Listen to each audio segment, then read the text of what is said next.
جیسے ہمارے یہاں آپ کے سامنے اس ٹائم عزیزان محترم آپ یقین کریں، اگر انسان کو احساس ہو جائے نا اپنی روٹی آدھی کر دے، اس ٹائم جو سندھ اور بلوچستان کے حالات ہیں آپ کو اندازہ نہیں ہے۔ 2005 کے زلزلے سے بدتر سچویشن ہے، لاکھوں گھر ڈوب چکے ہیں، گاؤں کے گاؤں برف ختم ہو گئے ہیں، جگہ نہیں ہے، سر ڈھانپنے کی جگہ نہیں ہے۔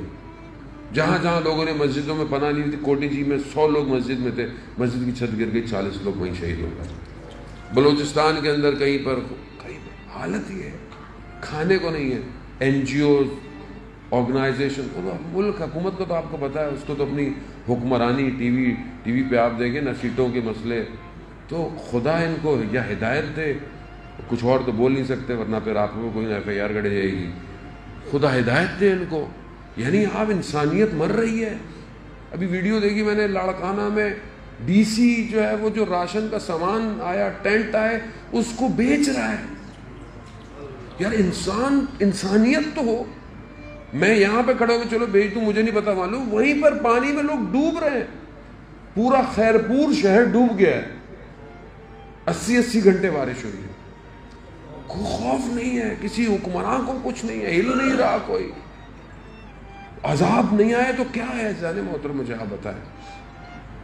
وہاں بہرحال آپ کوشش کریں جتنا آپ سے ہو سکتا ہے جانے محترم، یعنی واقعا اپنی طرف سے تو کوشش کریں، اور جو رجسٹرڈ آرگنائزیشنز ہیں کام کر رہی ہیں، آپ ان کے پیجز پہ جائیں، بہت ساری ہمارے اندر ہیں، میسو ہے، آئی ایس او ہے، امامیہ ہے، جے ڈی سی ہے، بہت لوگ کام کر رہے ہیں، آپ کے سامنے ان کے سوشل میڈیا پیجز ہیں، ان کے اکاؤنٹس ہیں، سب کچھ ہیں۔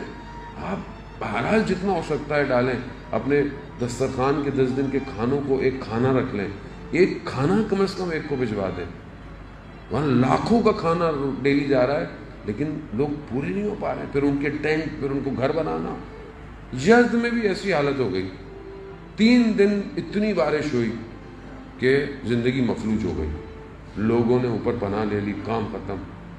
غلام رضا یزدی شخص کہتا ہے میں نے دیکھا کہ رات کو اپنے گھر کے صحن میں آئے، اپنا امامہ اتارا اور خدا کی بارگاہ میں ہاتھ پھیلائے، پروردگار میں ان یزدیوں کو جانتا ہوں، یہ حلال لقمے کے لیے محنت کرتے ہیں، یہ اپنی اولاد کو رزق حلال کھلانے کے لیے کوشش کرتے ہیں، پروردگار اگر ان پر عذاب کسی ایک گناہ گار کی وجہ سے ہے تو وہ گناہ گار میں ہوں، پروردگار تجھے اس ایک گناہ گار کی وجہ سے ان پر عذاب نہ ڈال، تو ان کو معاف کر دے۔ وہ کہتا ہے ابھی یہ دعا مانگ رہے تھے، بارش ختم ہو گئی، تو آدمی اس مقام پہ جائے، باطن دیکھتا ہے خدا۔